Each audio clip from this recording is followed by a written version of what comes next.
Hello welcome students, मैं रविकांत सिंह आप सभी लोगों का अपने इस चैनल पे स्वागत करता हूँ। चलिए हम लोग जैसा कि हम लोग फंक्शन स्टार्ट किए हुए हैं और इसमें ऑलरेडी हमारी 2 क्लासेस हो चुकी हैं। तो आज हम लोग क्या करते हैं, आज हम लोग कुछ एलिमेंट्री ग्राफ्स के बारे में जानकारी प्राप्त करते हैं और ये ग्राफ बहुत ही आपको काम आने वाले हैं। हर जगह पूरे मैथमेटिक्स में आपको ये ग्राफ हर जगह आपको इसका यूजेस आपको मिलने वाला है। चलिए हम उसमें पहले ग्राफ की बात करते हैं।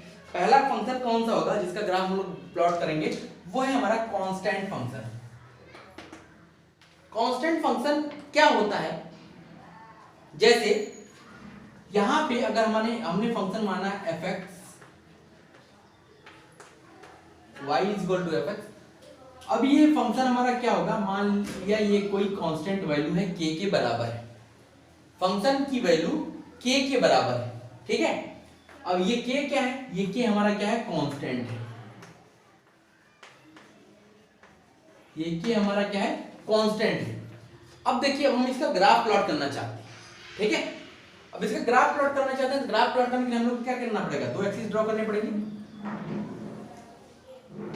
एक ये हमारा x एक्सिस हो गया, ये हमारा y एक्सिस हो गया, ठीक है। और ये हमारा क्या हो गया, ओरिजिन हो गया। अब देखो क्या है कि अब x, क्योंकि वेरिएबल तो x ही है, अब यहाँ x की कोई भी वैल्यू लो, x की वैल्यू 1 लिया तो भी k मिलेगा, x की वैल्यू 2 लिया तो भी k मिलेगा, x की वैल्यू 3 लिया तो भी k की वैल्यू मिलेगा, k ही मिलेगा।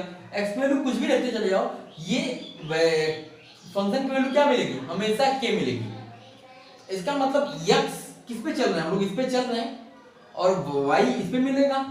तो इसका मतलब है कि x आप कुछ भी लेते जाओ, हमेशा इसका ग्राफ कैसा आएगा, इसका ग्राफ जो मिलेगा एक हॉरिजॉन्टल लाइन होगी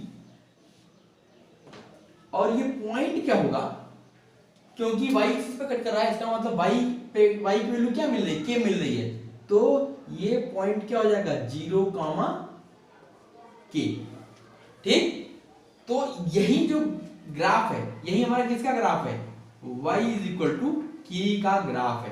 क्यों, x की वैल्यू 0 लिया तो भी k मिला, x की वैल्यू 1 लिया तो भी k मिला, x की वैल्यू 2 लिया तो भी k मिला, x की वैल्यू -1 लिया तो भी k मिला। इसका मतलब x की वैल्यू कुछ भी ले लो, हमेशा ये ग्राफ ऐसा ही आएगा, ठीक है। तो ये क्या हो गया, ये ग्राफ किसका हो गया, ये ग्राफ हो गया आपका कांस्टेंट फंक्शन का। अगर हम यहां से इस कांस्टेंट फंक्शन का डोमेन और रेंज की बात करें, जैसे अगर हम इसके डोमेन की बात करें, डोमेन क्या होगा, क्योंकि x का तो कोई लिमिट है नहीं, x हम इधर भी जा सकते हैं, चाहे इतना ले लीजिए, इधर भी चाहे इतना ले लीजिए, वैल्यू तो हमेशा k ही मिलने वाली है। तो इसका मतलब इसका डोमेन क्या हो गया, ये हो गया पूरा रियल नंबर, या इसी को हम लोग लिख सकते हैं -इनफाइनाइट टू इनफाइनाइट, ठीक। अगर हम इसके रेंज की बात करें, जब हम रेंज की बात कर रहे हैं तो रेंज तो हमें y पे बस एक वैल्यू, पर्टिकुलर वैल्यू मिल रही है, ऐसा कोई नहीं, ऐसा तो है नहीं हर जगह y की वैल्यू चेंज हो रही है, एक पर्टिकुलर वैल्यू मिल रही है एक। तो ये क्या होगा, इसको हम लोग ब्रैकेट में तो एक्सप्रेस कर नहीं सकते, इसको एक्सप्रेस करने का क्या तरीका है, मैंने बताया था आपको ना, कर्ली ब्रैकेट में जो वैल्यू है उस वैल्यू को लिख लेते हैं, क्या मिल रहा है, k।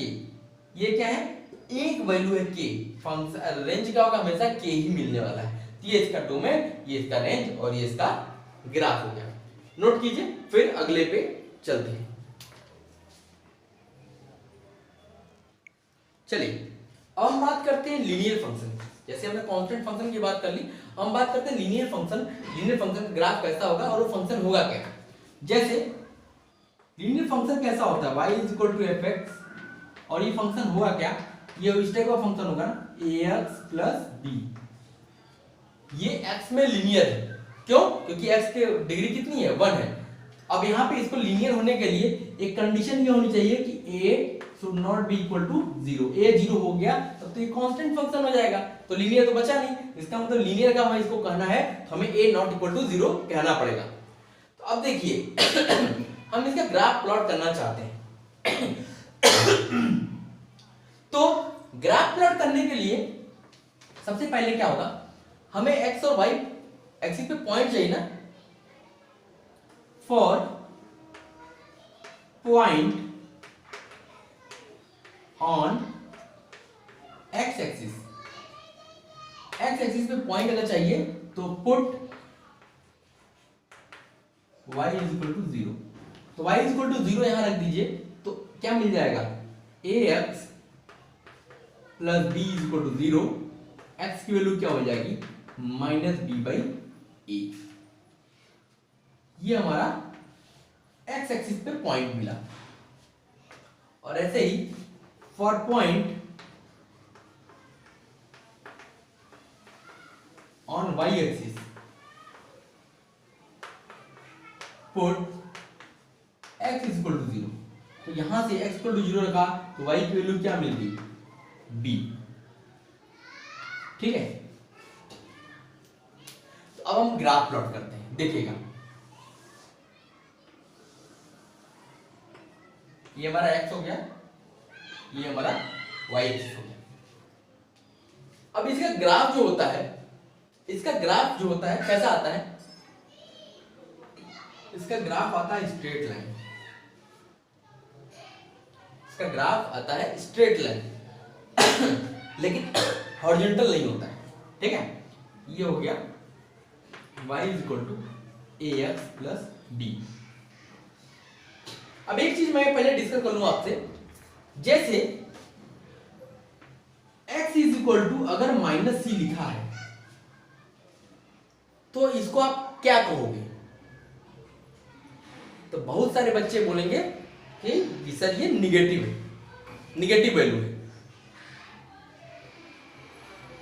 तो मैं कहता हूं कि आप गलत बोल रहे हो। क्यों गलत बोल रहे हो, क्यों, क्योंकि ये इसके बारे में अभी हम कुछ नहीं कर सकते। क्यों कुछ नहीं कर सकते, क्योंकि ये c पे डिपेंड करेगा। अगर c की वैल्यू हमने पॉजिटिव ली तब तो ये नेगेटिव आएगा, अगर c की वैल्यू हमने नेगेटिव ले ली तब ये तो पॉजिटिव हो जाएगा। तो इसका मतलब ये देख के ये कहना कि ये नेगेटिव नंबर है, ये गलत है।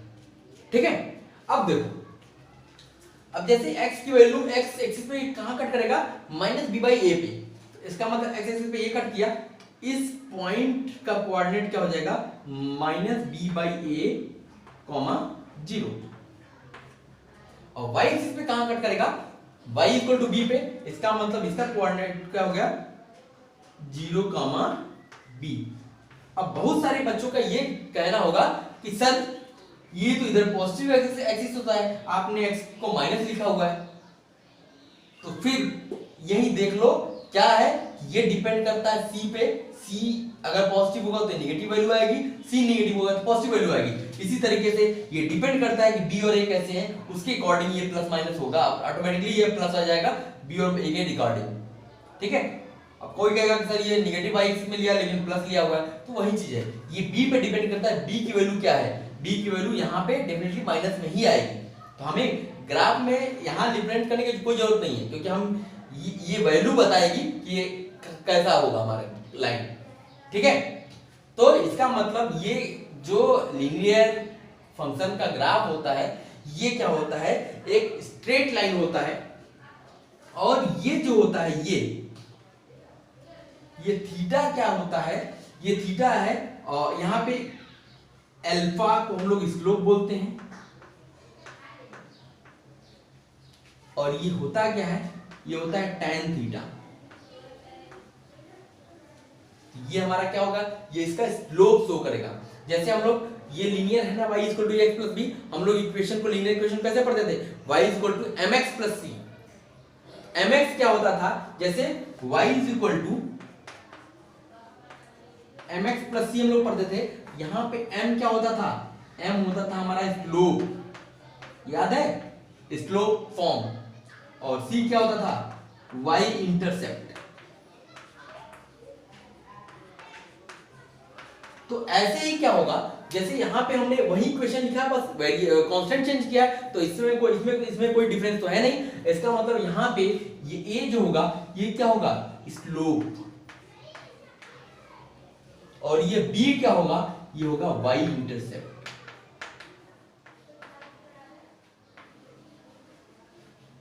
b हमारा क्या होगा, y इंटरसेप्ट होगा। ठीक है, तो ये याद रखिएगा, y is equal to ax plus b में a क्या है, हमारा स्लोप होता है, और b क्या होता है, y इंटरसेप्ट होता है। ठीक है, मतलब ये लेंथ क्या है, ये b है, ये y इंटरसेप्ट है। ठीक है, तो लीनियर फंक्शन ग्राफ जो होता है, graph of linear function is a non horizontal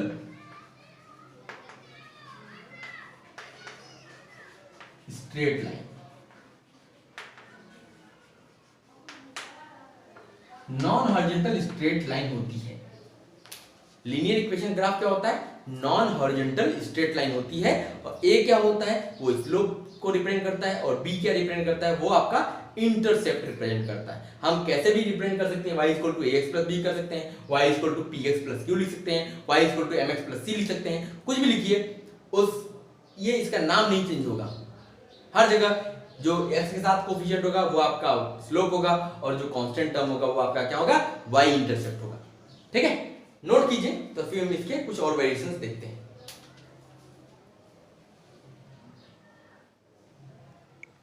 चलिए अब हम इस ग्राफ के कुछ और वेरिएशंस देख लेते हैं, कैसे कैसे ग्राफ इसके बन सकता है। देखो, अब एक ग्राफ, हम चारों टाइप ग्राफ बनाते हैं, उसमें देखते हैं क्या क्या चीजें हैं।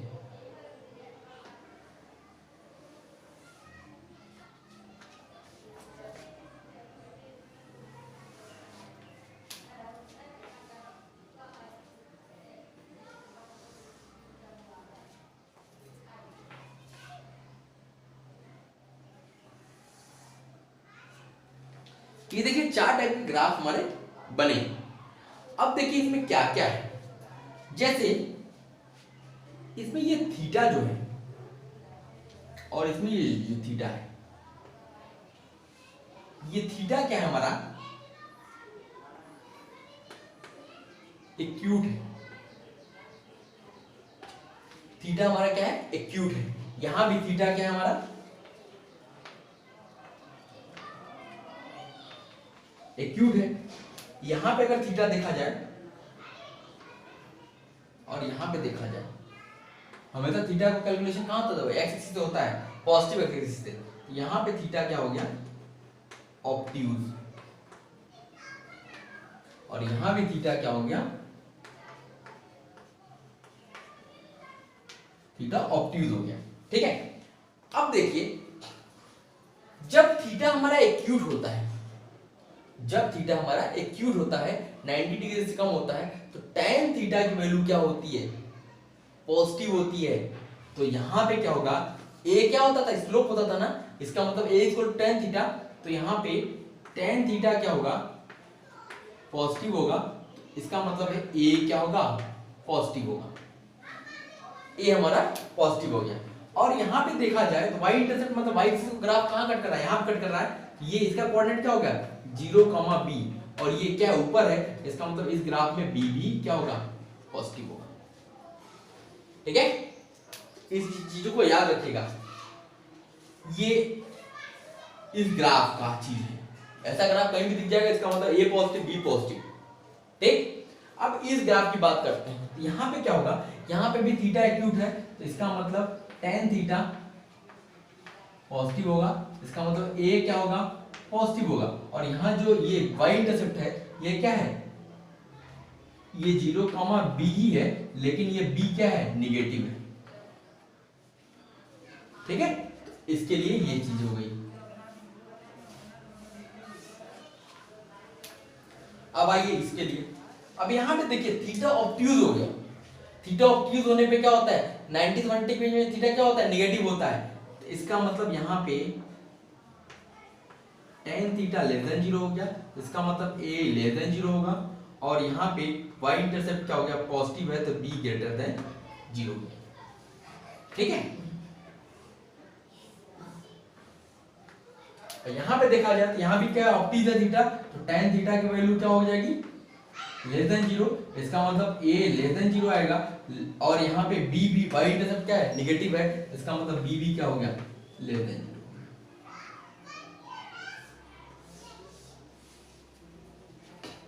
तो ये चार टाइप के ग्राफ हमारे बन सकते हैं। ऐसे ग्राफ होंगे, ऐसे ग्राफ होंगे, तो इसका मतलब है a पॉजिटिव, थीटा क्यूब तो ए पॉजिटिव होगा। अब वाई इंटरसेप्ट अगर यहाँ ऊपर कट करेगा तो बी पॉजिटिव होगा, नीचे कट करेगा तो बी निगेटिव होगा।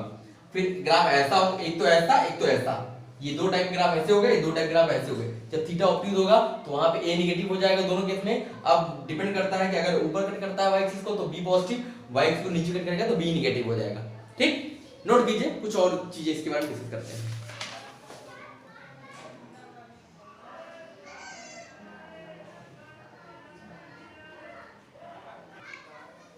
चलिए अब हम बात करते हैं कुछ इंपॉर्टेंट एक पॉइंट की बात कर डिस्कस कर लेते हैं। जैसे मान लिया हमारे पास ये एक दो लाइन दी गई है, ये लाइन है L1 जिसका स्लोप है M1 और ये लाइन है L2 जिसका स्लोप है M2। हमें बताना है कि M1 M2 में कौन बड़ा है, कौन पॉजिटिव कौन निगेटिव है। तो जैसा कि यहाँ ग्राफ से दिख रहा है कि ये जो लाइन है इसका स्लोप क्या है, पॉजिटिव है, मतलब एक्यूट है, एक्यूट एंगल है, तो इसका मतलब इसका स्लोप तो पॉजिटिव होगा। तो इसका मतलब इसमें क्या होगा, M1 ग्रेटर देन 0 होगा। ठीक, अब ये जो लाइन है इसका स्लोप क्या है, निगेटिव है। इसका मतलब ये ऑब्ट्यूज एंगल है, इसका मतलब इसका M2 क्या होगा, निगेटिव होगा। तो अगर हम इस M1 M2 में पूछें कि कौन बड़ा है, तो जाहिर सी बात है M1 पॉजिटिव M2 निगेटिव है, तो इसका मतलब है M1 ग्रेटर देन M2 होगा। ठीक है, यहां तो बड़ी आराम से समझ में आ गई चीज। अब चलो हम इस फिगर की बात करते हैं। अब यहां पे हमने चार लाइन ली है, एक ये L1 है जिसका स्लोप M1, एक ये L2 है जिसका स्लोप M2, एक ये L3 है जिसका स्लोप M3 है, ये L4 है जिसका स्लोप M4 है, और ये हमारी क्या है, एक्स एक्सिस है। ठीक है, चलो अब देखा जाए तो जो लाइन L1 है L2 है, इन दोनों के एंगल क्या है, एक्यूट एंगल है।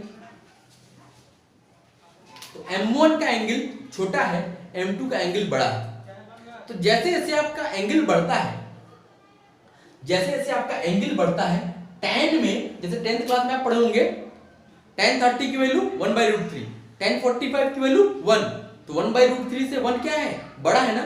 इसका मतलब है M1 यहां पे क्या होगा, M1 भी पॉजिटिव है और M2 भी पॉजिटिव है।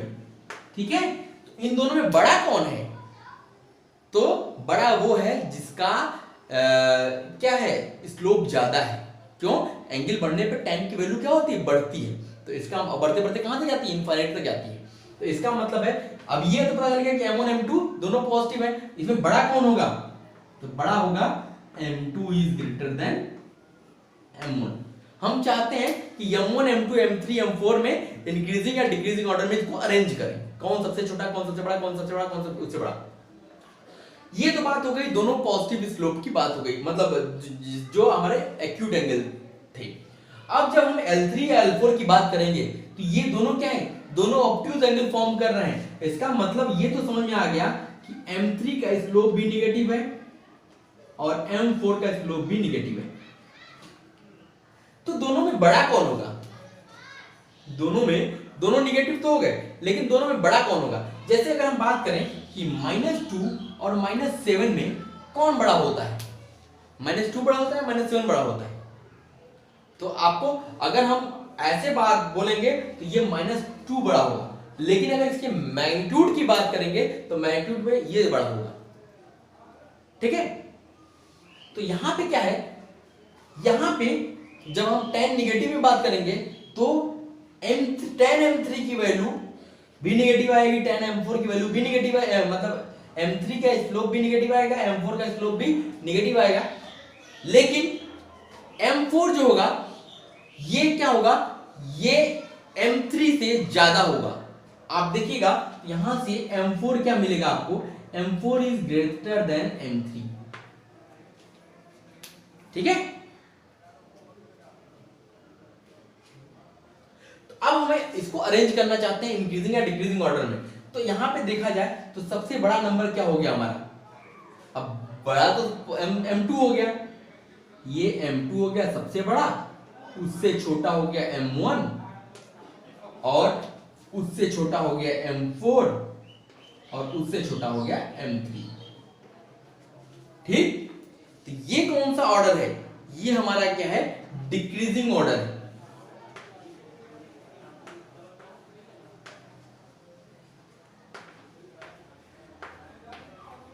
ये हमारा क्या है, डिक्रीजिंग ऑर्डर है। अगर हम इसको इंक्रीजिंग ऑर्डर में लिखना चाहते हैं तो क्या हो जाएगा, M3 सबसे छोटा, उससे बड़ा M4, उससे बड़ा M1 और उससे बड़ा सबसे बड़ा M2। तो ये हमारा क्या हो गया, इंक्रीजिंग ऑर्डर।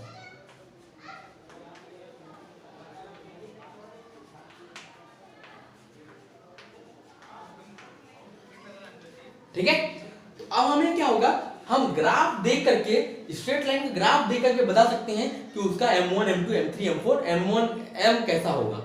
ग्राफ ऐसा है तो M पॉजिटिव होगा, ग्राफ ऐसा है तो M पॉजिटिव, ग्राफ ऐसा है तो M निगेटिव, ग्राफ ऐसा है तो M निगेटिव। तो हम लाइन का ग्राफ देखकर भी कुछ उसके बारे में चीजें बता सकते हैं। ठीक है, नोट कीजिए।